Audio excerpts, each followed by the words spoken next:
NADI atau Pusat Sebaran Maklumat Nasional merupakan satu inisiatif kerajaan yang telah diwujudkan di seluruh Malaysia bagi menyediakan akses kepada teknologi digital, maklumat serta pelbagai program pembangunan komuniti. Salah satu pusat NADI yang aktif dalam memberi manfaat kepada komuniti setempat ialah NADI Fedah Selancar 5. Assalamualaikum. Selamat datang ke Pusat Sebaran Maklumat Nasional Fedah Selancar 5 atau dikenali sebagai NADI, sebuah pusat yang menawarkan pelbagai perkhidmatan ICT kepada pelbagai lapisan masyarakat.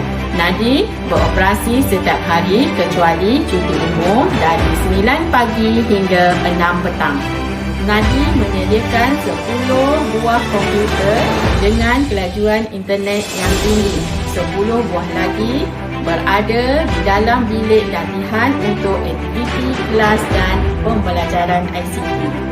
NADI juga menyediakan 5 teras perkhidmatan pintar, iaitu keusahawanan, pembelajaran sepanjang hayat, kesejahteraan sendiri, kesedaran dan inisiatif kerajaan. Selain itu, NADI juga menyediakan perkhidmatan seperti printing, photostat, binding, laminate dan scanning.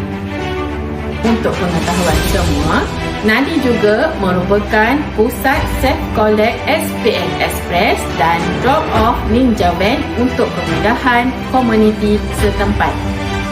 Terima kasih kepada anda yang sudi berkunjung ke NADI.